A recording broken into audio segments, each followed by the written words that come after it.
Bienvenido a este nuevo episodio de Historias Prohibidas. Soy Camilo Bedoya y te doy las gracias por estar en estos momentos escuchando este podcast en el cual trato de algunas verdades que la verdad a veces no son conocidas.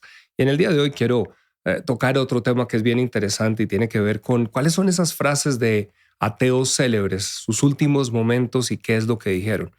Poco escuchamos de esto. Usualmente en las universidades siempre se nos enseña de grandes ateos que sencillamente denigraron de Dios y rechazaron a Dios o declararon que Dios había muerto, pero a veces nunca escuchamos acerca de esas últimas frases dichas en esos momentos ya del fin de sus días. Bueno, la verdad, hoy quiero sencillamente colocar un piso porque hemos venido hablando de historias prohibidas como un espacio en el cual queremos contar otro lado de la historia y otras verdades que usualmente no se nos comentan. A veces, y especialmente en nuestros días, vemos a muchas personas, especialmente nuevas generaciones, a quienes les han vendido la idea de que Dios no existe y que, por supuesto, la idea de argumentar la Biblia o de alguien que se levante con la Biblia en mano es como casi que una herejía hoy en día. Algunos se rasgan las vestiduras y dicen, pues no debería traerse la Biblia aquí a un escenario en círculos de gobierno o económicos o etcétera, etcétera. Pero por el contrario, cuando miramos la historia nos damos cuenta es que la Biblia ha prevalecido a través de las generaciones. Y lo que quiero en el día de hoy es compartirte un poco acerca de frases de algunos de estos pensadores célebres que de alguna manera hoy se exaltan y se habla grandes cosas de ellos, pero poco escuchamos de cómo él fue el fin de una persona. Y quiero usar esto para poner en la base de que Jesús nos dejó, digámoslo así, algo como si de alguna manera fuera una ecuación para poder evaluar qué tan buena o mala es una persona o cómo podríamos mirar una persona. Y él decía, por el fruto. El árbol se conoce por el fruto. O dicho de una persona es, se puede conocer los últimos momentos de vida de una persona eh, por el fruto de lo que realmente su vida expresa o deja de legado. Así que voy a mirar algunas cosas porque una de las cosas que, por ejemplo, a mí me sorprendieron y que estuve compartiendo aquí, de hecho, con los jóvenes aquí en la iglesia, es que muchos hablamos de Marx o escuchamos de Marx y mucha gente pues dice, uy, Marx, no, pues tremendo toda esta filosofía del socialismo y del comunismo y todo lo que está ocurriendo ahí, pero pocas personas conocen este lado y voy a leerte algo aquí. Arnold Künzli, en su libro Carlos Marx, un psicodrama, escribe lo siguiente. Acerca de la vida de Marx, incluyendo el suicidio de sus dos hijas y un yerno, tres de sus hijos murieron por desnutrición. Su hija Laura, casada con el socialista Lafargue, enterró a tres de sus hijos y después ella y su esposo se suicidaron. Otra hija, Eleonor, decidió con su esposo hacer lo mismo. Ella murió y él se retractó a última hora. Marx no sentía obligación de ganarse la vida para su familia, aunque fácilmente hubiera podido hacerlo por su tremendo conocimiento de idiomas. En su lugar vivió desde el comienzo de Engels, tuvo una hija ilegítima con su sirvienta, Helen de Muth, y después le atribuyó el hijo a Engels, quien aceptó esta comedia. Marx bebía copiosamente y se la pasaba en burdeles. Su esposa lo dejó 2 veces y a la muerte de su esposa, él ni siquiera fue a su sepelio. O sea, hablamos del fruto de una persona y hoy cuando escuchamos a tantos hablando de, digámoslo así, de estas ideas tan tremendas para que una sociedad sea mejor, bueno, pues si estas ideas realmente hubieran sido tan buenas para lograr una vida mejor, en los primeros que se debió haber manifestado fue en su familia. Y lo que vemos aquí es increíble, son estos casos de suicidio, es decir, vemos una herencia de tragedia, vemos una herencia de que todo lo que estuvo a su alrededor fue literalmente destruido. Y pocas personas, y esto lo dejaré para otro episodio en donde dedique un podcast completo a la vida de Marx, pocas personas conectan que Marx también practicó y participó dentro de la iglesia satánica y que hay una serie de escritos que pocas personas han tenido acceso. Pero esto para hablar de nuestros días, que mucha gente tiene totalmente, digámoslo así, una idea distorsionada y cree que este hombre fue un gran pensador y un gran hombre en el cual podríamos ver una evidencia de estas ideas, pero lo que estamos viendo es todo lo contrario. Así que muy importante, por eso las palabras de Jesús, ¿cierto? Por el fruto los conoceréis. Es decir, no es tanto las palabras que alguien hable en un momento, sino qué es lo que se va a empezar a evidenciar de su vida en el tiempo. Y creo que ahí es donde tú y yo, cuando empezamos a entender de qué se trata el verdadero cristianismo, y digo verdadero porque hoy tenemos, creo yo, un cristianismo sensacionalista, un cristianismo de show mediático, de mucho aspecto carismático, pero cuando hablamos de un verdadero cristianismo, se trata del desarrollo de carácter o desarrollo de empezar a reconocer a la persona de Jesús como ese modelo. Y ese modelo no religioso, no solamente un aspecto espiritual, como lo hemos tratado de, sinceramente, desdibujar, sino que, por el contrario, esa persona de Jesús que es integral, que a veces no hemos visto y que la Biblia nos presenta un Dios que Jesús dijo estas palabras: el que me ha visto a mí ha visto al Padre. Y eso nos lleva a entender que Jesús operó en muchos escenarios y la Biblia nos está dando también unas líneas de desarrollo para muchas áreas de la vida y es donde nosotros necesitamos aprender a entender. Pero continuemos de pronto en la línea de hoy de lo que estoy tratando de colocar, son frases de famosos ateos antes de morir. César Borgia, ¿cierto? Un noble italiano, político, eh, él escribió estas palabras: mientras viví, yo proveí para todo excepto la muerte. Ahora debo morir y estoy tan falto de preparación para la muerte. Es decir, en vida muchas personas, claro, se pueden jactar de la muerte y decir cuál infierno, cuál cielo, de qué están hablando. Esas son solo ideas, pero es interesante y tal vez tú has escuchado de muchas personas que cuando ya están a punto de fallecer, personas como que tienen una apertura a un mundo espiritual. Yo recuerdo a mi padre, antes de fallecer, unos días antes, él empezó a tener, digámoslo así, algunas experiencias y visiones, y algunas de ellas él cayó por temor a pensar que estarían diciendo que están locos. Y muchas personas, al no entender esta realidad espiritual, también tienden a, a, a- a sesgar o a anular a seres queridos que en un momento empiezan a hablar sobre em, algunas situaciones del más allá, ¿cierto? O algunas situaciones que están viendo diferentes. Y aquí vamos a mirar que algunos de estos hombres, cuando ya estaban a punto de fallecer, en esos momentos que tienen de apertura a un mundo espiritual, llamémoslo así, a esa realidad de vida, algunos de ellos empiezan a referirse a que, wow, la vida de repente no era la que ellos pensaban y que sí existe una eternidad contraria a la que ellos están diciendo. Entonces, Thomas Hobbes, por ejemplo, alguien que fue un filósofo y político, dijo: lo digo una vez más, si tuviera todo el mundo a mi disposición, daría todo por vivir un día más. Estoy a punto de dar un salto a la oscuridad. Wow. O sea, lo que está este hombre realmente angustiado diciendo es: veo que la oscuridad se me ha presentado y ahora desearía poder vivir un poco más, porque ahora me doy cuenta que he llegado al final y lo que me espera es oscuridad. Es decir, los últimos días es bien interesante que tú puedes inclusive googlear de esto, pero hay una diferencia entre las últimas palabras de los justos y las últimas palabras de aquellos que han sido injustos o impíos, o digámoslo así, que han hecho broma o rechazo a Dios completamente. Thomas Paine, líder ateo, escritor en las colonias americanas, en su fundación, escribió esto. Dice: quédate conmigo por el amor de Dios. No soporto estar solo.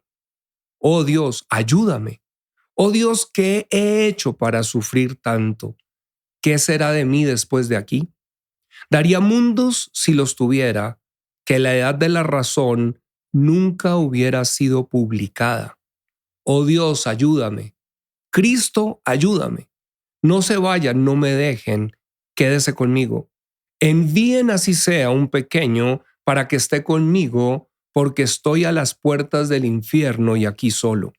Si alguna vez el día lo ha tenido un agente suyo, ese he sido yo.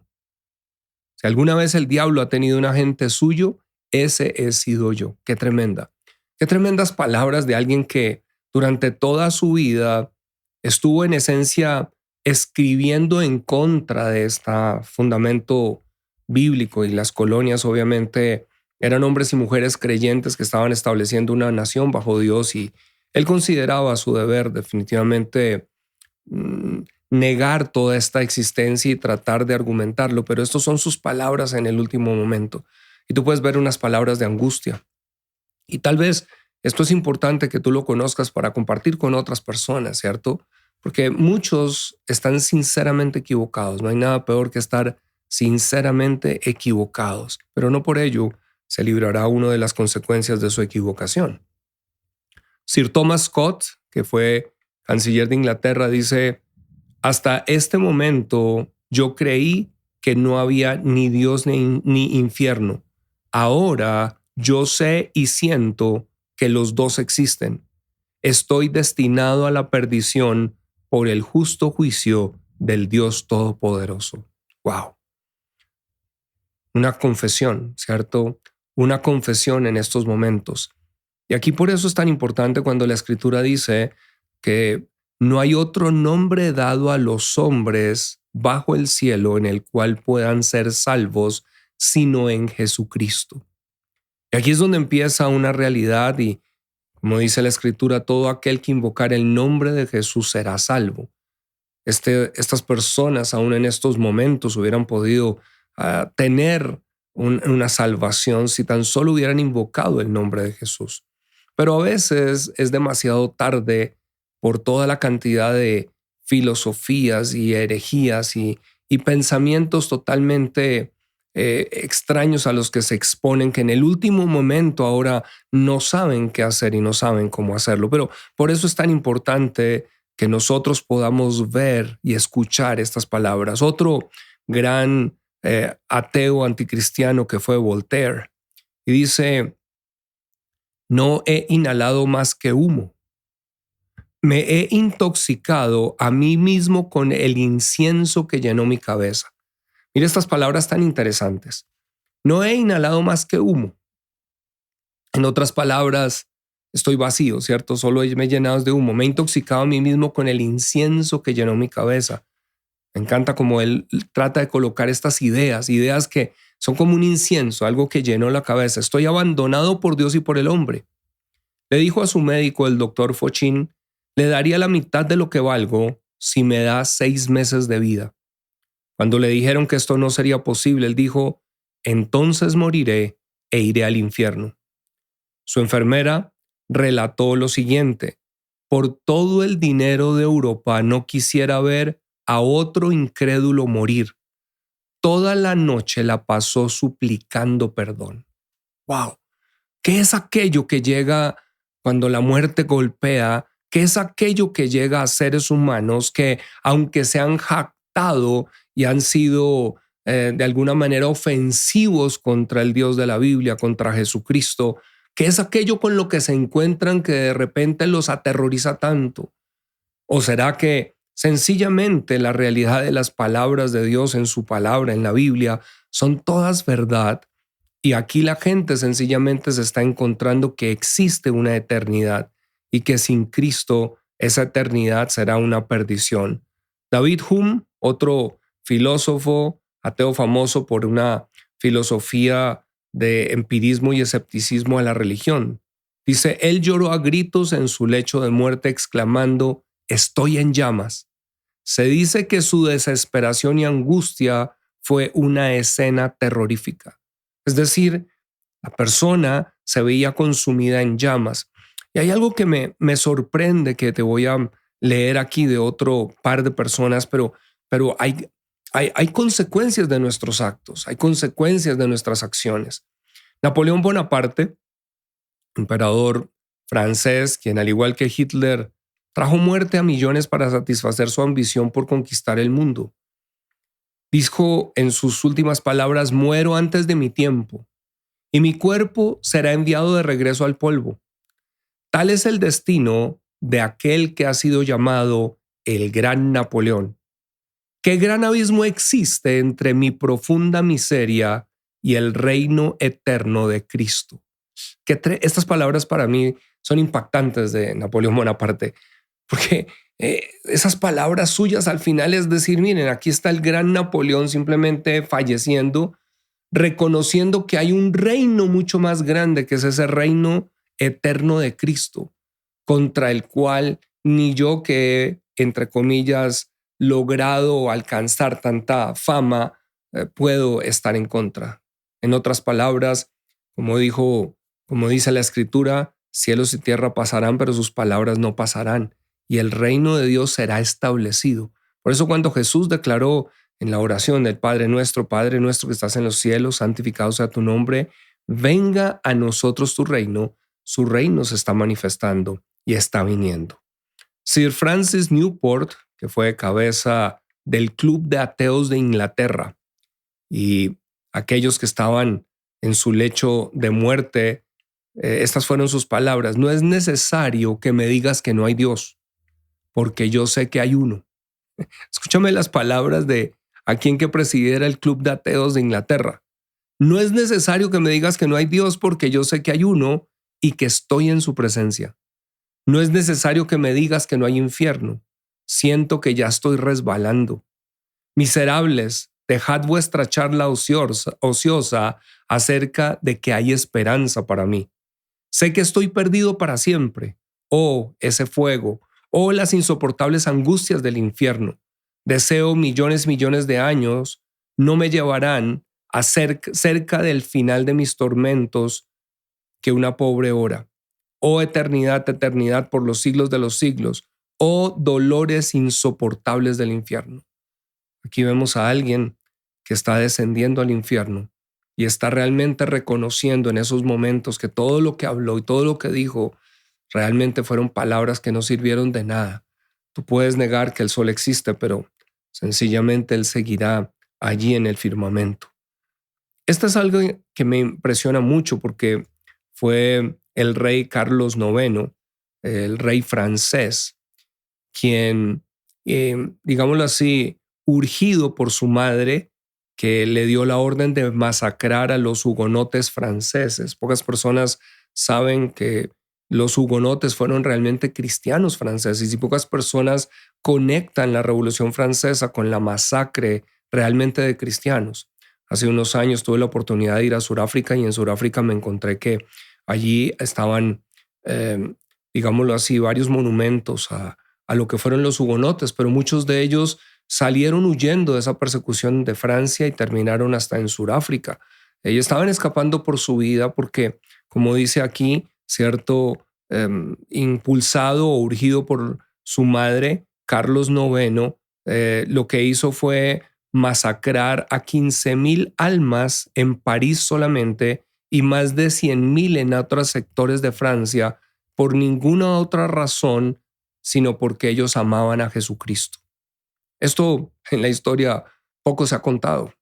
Poco nos han hablado de la Revolución Francesa teniendo este elemento tan sangriento.